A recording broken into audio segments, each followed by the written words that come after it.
ভৌগোলিক চরিত্র আর শাসকদের নিয়মিত উত্থান পতনের মধ্যে বাংলা ছিল রাজনৈতিকভাবে অস্থিতিশীল অঞ্চলগুলোর একটি। নিয়মিত পরিবর্তন আর পরিবর্ধন হয়েছে বাংলার ভৌগোলিক সীমারেখায়। রাজনৈতিক কারণের পাশাপাশি অর্থনৈতিক প্রভাবকগুলোও এই অঞ্চলের পট পরিবর্তনে নিয়মিত ভূমিকা রেখেছে। এই অঞ্চলের শাসকদের মুক্ত ভূমিকা নিতে অনুপ্রাণিত করেছে। পাশাপাশি অর্থনৈতিক আর রাজনৈতিক কারণগুলোই বিদেশি ব্যবসায়ীদের বাংলার প্রতি আকৃষ্ট করেছে, যা পরবর্তীতে বাংলাকে নিয়ে গেছে ২০০ বছরের পরাধীনতার শৃঙ্খলে।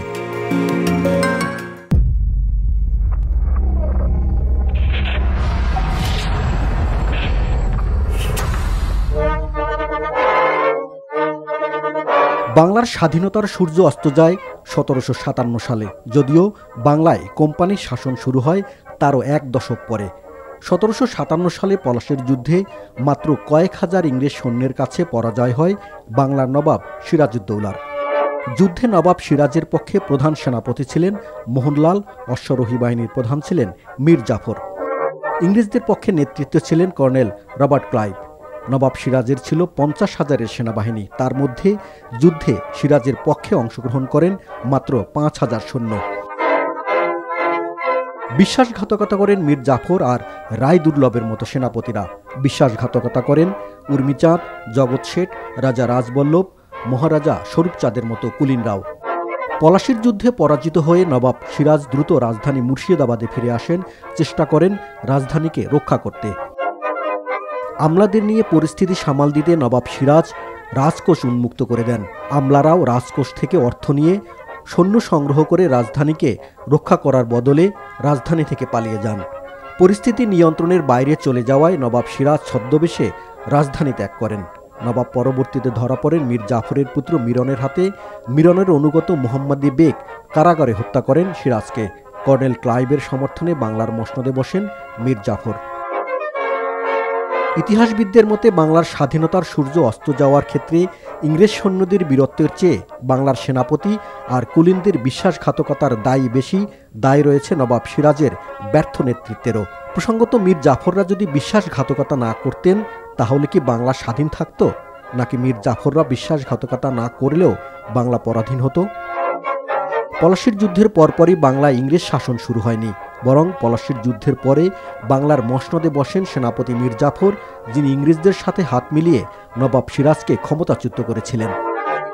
মীর জাফরের শাসনে ডিফেক্টো রুলার হিসেবে আবির্ভূত হয় তার ছেলে মিরান। পরবর্তীতে মীর কাসিমের স্বাধীনতা রক্ষায় ব্যর্থ চেষ্টার পরেও বাংলা যায় ইংরেজ শাসনের অধীনে। ভারতীয় উপমহাদেশে যখন বিশাল মোগল সাম্রাজ্যের আবির্ভাব ঘটেছে, একই সময়ে ইউরোপ বিভক্ত ছিল ডজন খানেক সাম্রাজ্য আর কয়েক ডজন ছোট ছোট রাজ্যে। এসব রাজ্য ক্রমাগত একে অন্যের সাথে যুদ্ধে লিপ্ত হতো। যুদ্ধের মাধ্যমে বারবার নির্ধারিত হতো ইউরোপের রাজ্যগুলোর সীমান্ত। ক্রমাগত যুদ্ধের কারণে ইউরোপীয় সামরিক শক্তিগুলো দ্রুত সামরিক প্রযুক্তিতে অগ্রগতি অর্জন করে। ইউরোপের মাধ্যমেই শুরু হয় আগ্নেয়াস্ত্রের বহুল ব্যবহার। ইউরোপের সাম্রাজ্যগুলো যখন প্রযুক্তিগত উৎকর্ষতার দিকে ছুটছে, মোগল সম্রাটরা তখন ব্যস্ত ছিলেন স্থাপত্য নির্মাণ করে নিজেদের ইতিহাসের অংশ করার তাড়না নিয়ে। ইউরোপীয় দেশগুলোর চেয়ে কয়েক গুণ বেশি রাজস্ব আসা সত্ত্বেও ভারতীয় উপমহাদেশের বুদ্ধিবৃত্তিক উৎকর্ষতা আসেনি শাসকদের ভুল জায়গায় মনোযোগের কারণে। মোগল সাম্রাজ্যের অনবদ্য সৃষ্টি হিসেবে বিবেচনা করা হয় তাজমহলকে। তাজমহল নির্মাণে ২ দশক সময় কাজ করেছে ২০ থেকে ২২ হাজার শ্রমিক। তাজমহলের গায়ে স্থাপন করা হয় বহুমূল্য রত্ন। বর্তমানে তাজমহল থেকে ভারতীয় সরকার ভালো আয় করলেও যাদের করের টাকায় তাজমহল নির্মিত হয়েছিল তাদের জন্য এটি কেবল অর্থ অপচয়ের বিভীষিকা ছিল। সম্রাট শাহজাহানের স্থাপত্য প্রেমকে লালন করতে উৎপাদিত পণ্যের উপর ১.৫ গুণ বৃদ্ধি করা হয় রাজস্ব আদায়ের হার। বাংলার স্বাধীনতা রক্ষার সর্বশেষ চেষ্টা ছিল বক্সারের যুদ্ধে, যেখানে ইংরেজদের বিরুদ্ধে যুদ্ধে মীর কাসিমের সাথে যুক্ত হন নবাব সুজাউদ্দৌলা এবং মুঘল সম্রাট শাহ আলম। গিরিয়া, কাটোয়া ও উদয়নালার যুদ্ধের পর বক্সারের যুদ্ধে শোচনীয়ভাবে পরাজয় ঘটে মীর কাসিমের। মুঘল সম্রাট শাহ আলম ইংরেজদের পক্ষে যোগ দিলে পুরোপুরিভাবে পতন হয় বাংলায় ইংরেজ বিরোধী শক্তির। এই যুদ্ধগুলোতে ইংরেজ বাহিনীর বিজয়ের কারণ তাদের রণকৌশল এবং আধুনিক ও হালকা অস্ত্র। মোগল আমলে ভারতীয় উপমহাদেশে স্থাপত্য শিল্পের বিপুল প্রসার ঘটলেও ইউরোপীয় শক্তিগুলোর মুখে স্বাধীনভাবে দাঁড়িয়ে থাকার জন্য প্রয়োজনীয় রাজনৈতিক শক্তি গড়ে ওঠেনি। ইউরোপীয় যে সামরিক নেতৃত্ব ভারতীয় উপমহাদেশে আসছিল তারা বিদ্যমান শাসকদের চেয়ে অনেক বেশি কৌশলী এবং বিচক্ষণ নেতৃত্বের প্রমাণ দিয়েছেন। সম্রাট শাহজাহানের পর মোগল সম্রাট হন সম্রাট আওরঙ্গজেব, যিনি একাধারে ৯ বছর দিল্লির বাইরে ছিলেন কেবল যুদ্ধের জন্য। সম্রাট আওরঙ্গজেবের যুদ্ধ ছিল অভ্যন্তরীণ শক্তিগুলোর বিরুদ্ধে, যারা একসময় মোগল সাম্রাজ্যের বিস্তারে একসাথে যুদ্ধ করেছে। ৯ বছরের যুদ্ধ মোগল সাম্রাজ্যকে দুর্বল করে দেয়। সম্রাট আওরঙ্গজেবের প্রিয় সুবা ছিল বাংলা, কারণ তার যুদ্ধের খরচের জন্য এই সুবা অকাতরে অর্থের যোগান দিয়েছে। মোগল আমলে শাসকদের সাথে প্রজাদের কার্যত কোনো সম্পর্কই ছিল না। শাসকদের হয়ে খাজনা আদায় করতেন স্থানীয় জমিদার আর তালুকদাররা। শাসকের সাথে প্রজাদের সম্পর্ক গড়ে না ওঠার কারণে বাংলায় শাসকের নিয়মিত পরিবর্তন হলেও প্রজাদের কোনো ভ্রুক্ষেপ ছিল না সেদিকে। রাজনৈতিক প্রক্রিয়াগুলো প্রজাদের গুরুত্বহীন করে তোলার ফলাফল বাংলার শাসকরা পায় সংকটের সময়। নবাব সিরাজের মৃতদেহ পুরো মুর্শিদাবাদ হাতির পিঠে করে ঘোরানো হলেও কেউ পাল্টা প্রতিরোধের চেষ্টা করেনি। বক্সারের যুদ্ধের পরে যখন ইংরেজরা শাসন ক্ষমতা নিয়েছে, তখনও প্রজাদের দিক থেকে কোনো প্রতিরোধ আসেনি। মোগল রাজকোষকে বিপুল খাজনার যোগান দিতে এখানকার শাসকরা প্রজাদের মধ্যে একটি ভয়ের সংস্কৃতি তৈরি করেছিলেন। একসময় বাংলার শাসকের পরিবর্তন হয়ে যখন ইংরেজরা আসলো, তখনও প্রজারা ভয়ের সংস্কৃতি থেকেই তাদের মেনে নিতে বাধ্য হয়েছে। বাংলায় নিয়মিত শাসক পরিবর্তন হতো হত্যা আর ক্ষমতা চুক্তির মাধ্যমে। অস্থিতিশীল এই রাজনৈতিক পরিস্থিতির কারণে অভিজ্ঞ শাসক পাওয়া দুরূহ ছিল শাসকদের মধ্য থেকে রাজনৈতিক প্রজ্ঞার দেখা পাওয়াও। এ কারণেই শক্তিশালী হয়ে ওঠে অভিজাত শ্রেণী কুলীনরা। আবার উত্তরাধিকার নির্ধারণ সংক্রান্ত অভ্যন্তরীণ রেষারেষিও ছিল নিয়মিত ঘটনা।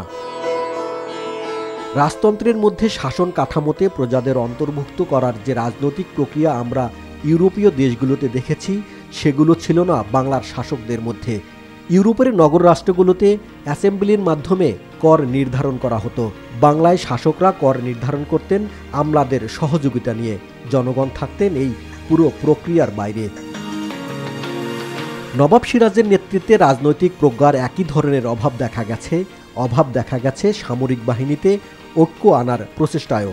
নবাব আলীবর্দী খানের প্রিয় নাতি হওয়ার যোগ্যতায় নবাব হয়ে যাওয়া এই শাসকের পতনে গুরুত্বপূর্ণ ভূমিকা রেখেছিল রাজপরিবারের অভ্যন্তরীণ ষড়যন্ত্র আর কুলীনদের ভূমিকা।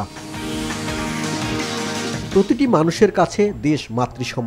কুয়াশা, ঘাসফুল আর জ্যোৎস্নার এই দেশে পরাধীনতার অনুঘটক হিসেবে যেসব বিশ্বাসঘাতক কাজ করেছে তারা ঘৃণার পাত্র।